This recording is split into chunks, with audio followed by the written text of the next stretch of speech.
witir. Namun sebelumnya kita akan bersama-sama menyimak mau'izatul hasanah atau mengingatkan dalam kebaikan, bukan menggurui tapi saling mengingatkan agar supaya kita yang sudah terlupa kembali diingatkan tentang apa yang akan disampaikan oleh kandidat kita nanti.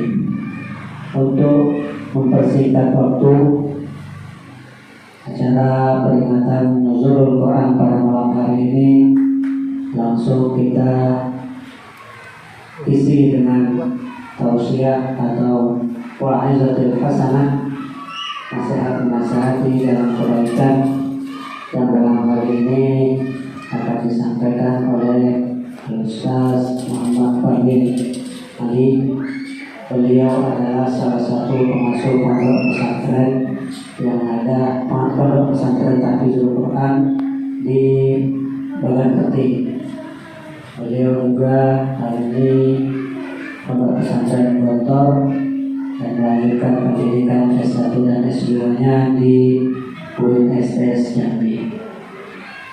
Untuk itu kepada beliau, kepada Ustaz Muhammad Fadil Ali SAG, dan insyaallah akan memperoleh S2-nya, kepada beliau kami silakan.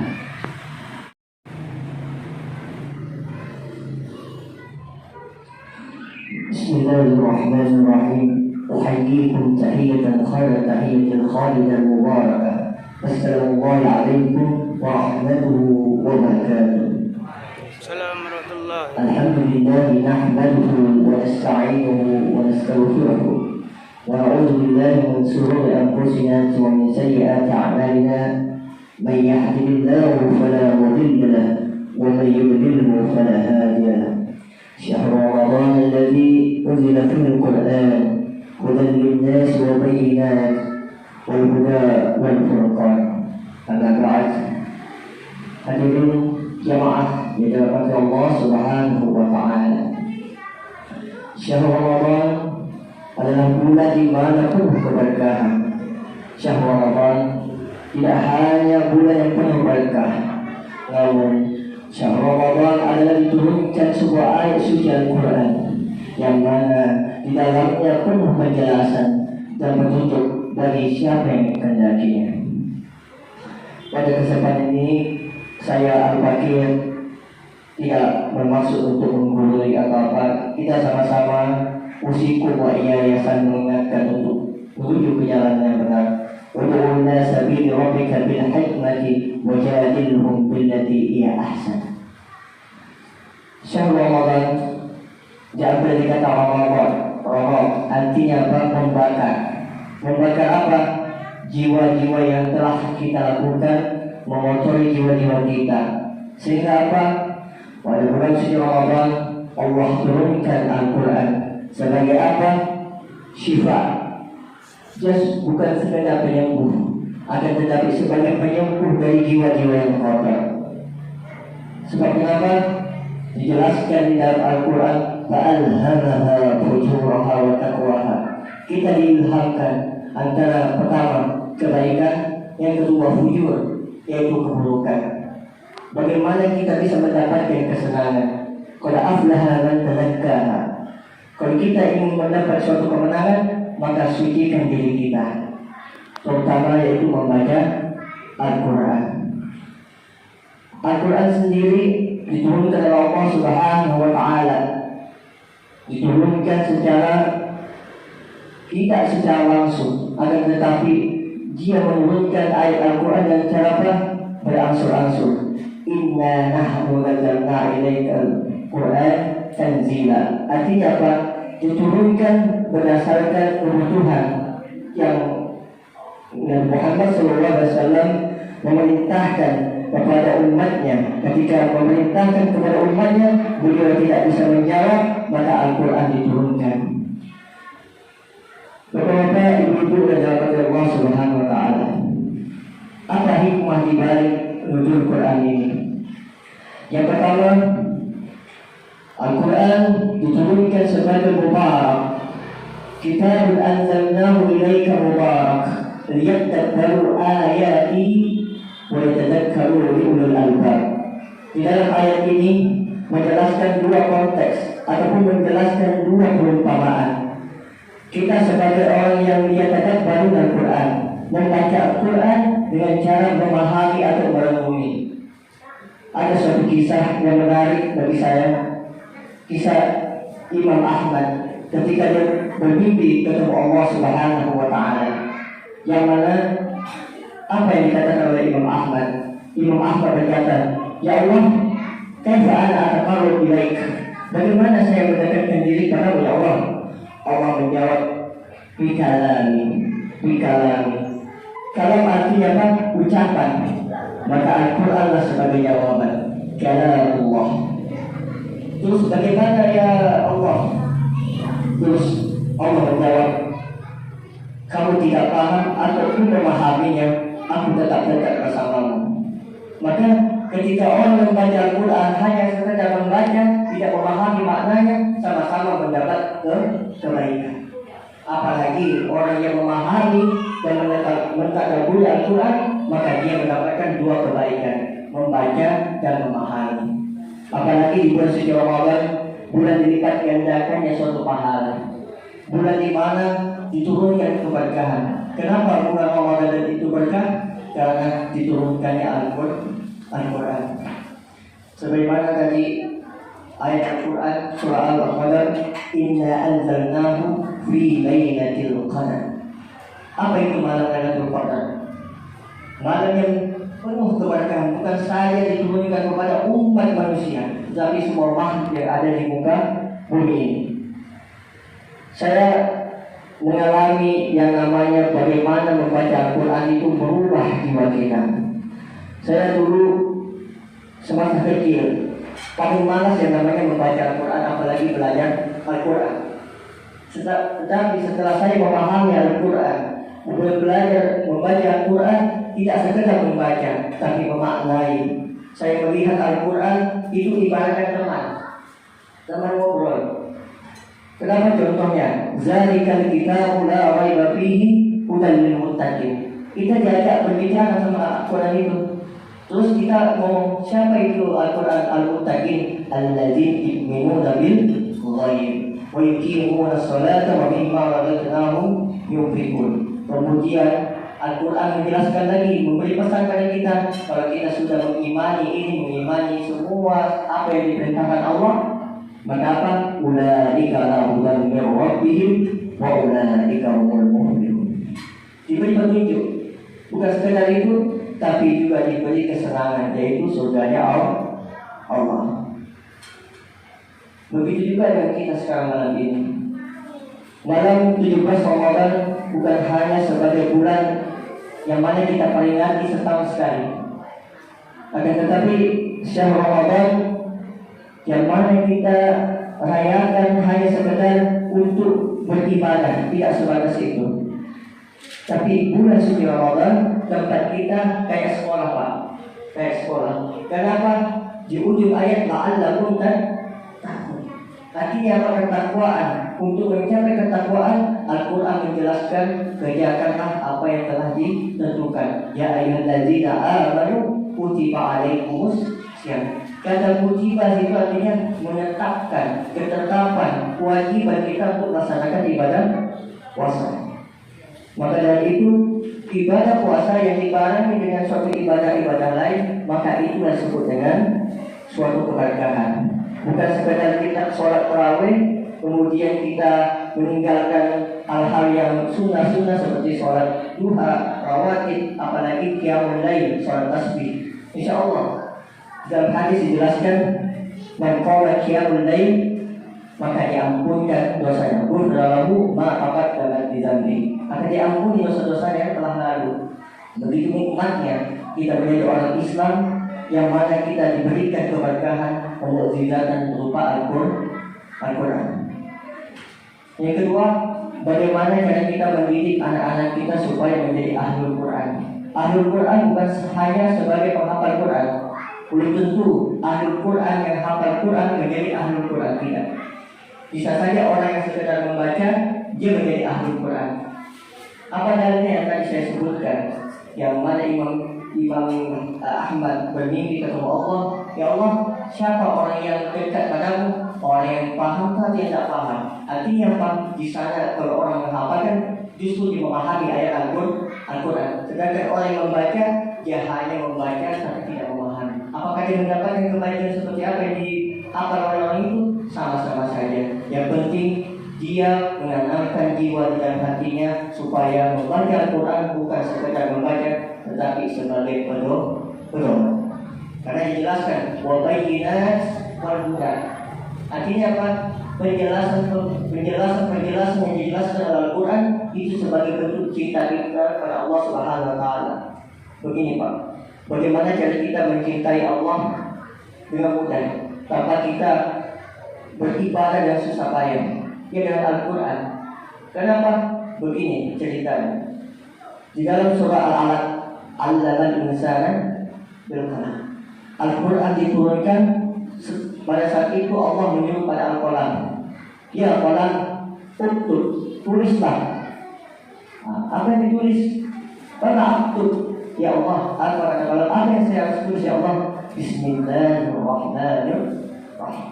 Maka di situ kita menyebut nama Allah yang Maha Pengasih lagi Maha Penyayang. Dua kalimat yang disandingkan, pengasih dan lagi Maha Penyayang. Contohnya bagaimana kita mendekati seorang orang tua untuk mendapatkan uang, kita harus berlaku baik. Begitu juga dengan kita terhadap Allah, muamalah kita terhadap Allah, yaitu dengan cara apa? Membaca Al-Quran. Artinya apa? Mengamalkan, mengimani itu mentadaburinya, maka di sana tempat ketenangan kita. Maka Allah memanggil kita, ya ayyuhan nafsul mutmainnah, irji'i ila radiyatan mardiyah fadkhuli ibadi wadkhuli jannati. Allah manggil kita apa? Ketika kita tengah membaca Quran khusyuk, tanpa kita merasa rendah, oh saya tidak bisa membaca Quran, kita bisa mendengarkan Al-Quran saja sudah mendapatkan pahala sama dengan membaca. Namun pahalanya beda-beda dikit Pak. Ya, orang yang mendengarkan, orang yang membaca, orang yang menghafal beda-beda tipis. Kalau orang mendengarkan dia hanya mendapatkan pahala, ya minimal dia hanya mendapatkan pahala mendengar. Tapi ketika dia membaca, dua pahalanya, yaitu mendengar dan membaca. Tapi ketika dia menghafalkan Quran, mendapatkan tiga kebaikan. Yang pertama mendengarkan, yang kedua membaca, yang ketiga menghafalnya. Maka itu Allah memberikan janji pada kita, pada aflaha man tazakka wa qad khaba man dassaha. Artinya apa? Ketika kita berlaku baik, maka Allah memberikan kesenangan. Wa qad khaba man dassaha. Merugilah bagi orang-orang yang merusak jiwa-jiwanya. Dengan cara apa? Melalaikan segala perintah oleh Allah Subhanahu Wa Taala. Maka yang pertama, hikmah yang kita ambil dari bulan suci Ramadan, wabil khusus 17 Ramadan ini adalah yang pertama, membaca Al-Quran. Agar apa? Kita menjadi orang-orang ahli Al-Quran. Yang kedua, memahami Al-Quran. Agar supaya apa? Kita dapat menjadikan pedoman Al-Quran sebagai hidup kita. Al-Quran is important. Bahwasanya Al-Quran adalah sesuatu yang penting. Orang-orang Barat saja ingin belajar Al-Quran. Orang-orang non-Muslim ingin belajar Al-Quran. Kenapa? Al-Quran itu memiliki banyak mukjizat, memiliki tatanan bahasa yang sangat mudah dipahami, dan Al-Quran tidak hanya sebagai suatu bacaan kalimat saja, tapi dia sebagai obat-obatan. Contohnya ruqyah. Orang ruqyah dengan ayat Al-Quran. Ketika dibacakan ayat suci Al-Quran, maka apa akan sembuh orang itu. Ada suatu kisah juga Imam Ahmad, dia didatangi oleh salah satu seseorang, dia mengatakan seperti ini, ya Ahmad, anak saya lagi kesurupan, dimasuki setan atau jin. Apa kata Ahmad? Oh, saya tidak bisa, karena saya lagi membantu ibu saya. Lalu apa kata Imam Ahmad? Kamu ambil sendal saya, karena sendal saya itu saya pakai untuk pergi membaca Al-Quran. Cuma sendalnya Pak, sembuh, lari setan itu. Karena pembeli sendal ahlul itu sedang membacanya, membaca di jalan, membaca di mana-mana saja membaca. Tapi apa hikmahnya adalah orang jin, setan dan lain-lain yang takut dengan orang-orang ahli Al-Quran. Kenapa kita hidup itu ketakutan, Pak? Gelisah. Karena kita tidak membaca Al-Quran. Bacalah walau satu ayat itu tidak apa-apa. Kenapa? Kebaikannya, kemudian hikmahnya itu banyak. Karena dia bukan sebagai hujah wasifat, tapi sebagai petunjuk bagi kita. Ketika kita gelisah, ketika kita didatangi oleh suatu banyak masalah, baca Al-Quran, maka di situ Allah akan turunkan hidayahnya. Berupa hikmah. Hikmah itu sangat, kalau dijelaskan sangat panjang, Pak. Yang jelas hikmah itu adalah suatu kayak pesan dari Allah. Pesan dari Allah minimal kita disentuh hati kita. Kenapa? Al-Quran itu diturunkan bukan secara langsung, Pak, ke dunia kita, tapi ada nama tempat yang namanya Baitul Izzah. Nah, disitulah malam Lailatul Qadar diturunkan Al-Quran. Untuk tanggal dan tahunnya nggak tahu kita, Pak. Tapi yang intinya kata Rasulullah bahwasanya malam Lailatul Qadar atau turunnya Al-Quran yaitu adalah malam Senin, Pak, malam Senin. Tapi untuk tanggalnya kita tidak tahu. Wallahu a'lam bishawab. Yang intinya kita jangan pikirkan kapan kita dapat malam Lailatul Qadar, kapan kita bisa berjumpa malam berkah itu, tidak. Malam berkah itu datang dari malam pertama sampai malam terakhir. Kita cari, Pak. Kalau kita sekedar bilang malam ganjil, ya itulah sebatas kita memahami bulan Syawal Ramadan. Tapi kalau kita beramal dari awal sampai akhir, insya Allah akan melihat segala apa yang kita kerjakan dan Allah akan turunkan malam Lailatul Qadar kepada siapa yang berkehendak. Saya Al-Fakir mengingatkan kembali bahwasanya malam ini mana kita bersama-sama membangun ataupun memberikan kepada jiwa kita dengan cara apa? Membaca Al-Quran. Yang kedua yaitu qiyamul lail, dan yang ketiga adalah iktikaf, supaya kita menjadi orang-orang yang bukan saya sekedar orang muslim, tapi kita dimatikan dalam keadaan mukmin. Karena muslim dan mukmin itu berbeda, Pak. Kualitas imannya berbeda. Maka untuk sampai kepada mukmin, marilah kita melaksanakan perintah Allah dan menjauhi larangannya. Wabillahi wal taufiq wal hidayah. Wassalamualaikum warahmatullahi wabarakatuh. Ada satu kesimpulan yang dapat kami simpulkan pada malam hari ini tentang peringatan nuzulul Quran, bahwa di mana tentang pelaksanaan atau bacaan ayat Al-Quran itu salah satu hadis Nabi yang diriwayatkan oleh Aisyah radhiyallahu anha. Tanpa terkadang kita takut ngaji, takut salah. Jadi kita sebenarnya kita mau belajar ngaji dah, memperingati nuzul Quran ini kepengen kita nak ngaji, anak-anak kita ngaji. Cuma kita takut salah karena anak kita yang pintar ngaji negur. Itu yang kebanyakan kita orang tua nih. Jadi kuncinya pesan Sayyidatuna Aisyah, bahwa di dalam hadisnya yang diriwayatkan Aisyah katanya, siapa yang mahir dalam membaca Al-Quran itu akan bersama dengan malaikat dan mencatatnya sebagai amal ibadah yang luar biasa, yang bisa bagaimana yang disampaikan oleh penanda kita tadi. Yang kedua, kata Aisyah, siapa yang membacanya terbata-bata, ini belum paham lagi nih, yang terbata-bata, maka pahalanya dua. Orang yang pintar ngaji, pahalanya cuma siko. Berarti bukan berarti orang yang pintar itu kalah dengan orang yang bodoh. Orang yang pintar langsung dekat dengan malaikat. Yang orang yang terbata-bata, pahalanya dapat dua. Pertama, kesungguhan dia ingin belajar dengan Al-Quran. Yang kedua, pahala dia membaca Al-Quran. Alangkah ruginya kita dalam peringatan nuzulul Quran ini, kita tidak mau baca Quran karena pahalanya yang terbata-bata. Apalagi yang pintar ngaji itu tidak ada melaksanakan pembacaan ayat suci Al-Quran. Demikian Bapak Ibu yang dapat kami sampaikan. InsyaAllah apa yang kita peroleh pada malam hari ini dan pertemuan kita dicatat oleh Allah Subhanahu wa Ta'ala.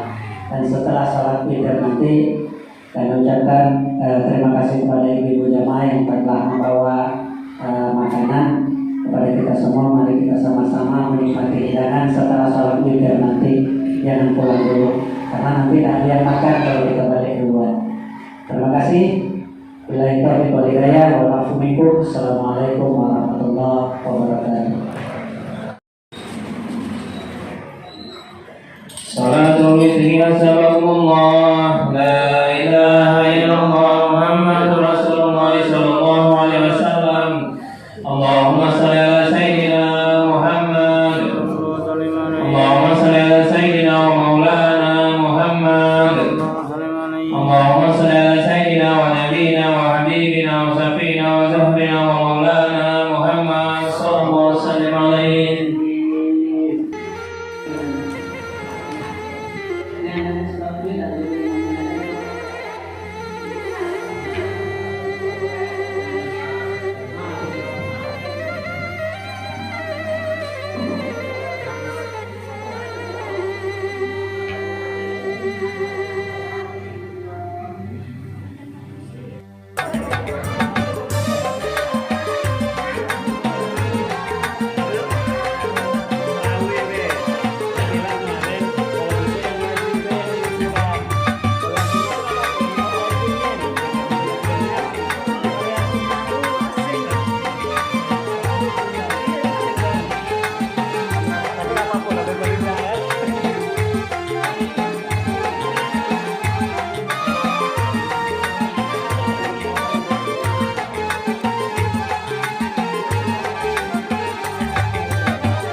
Ibu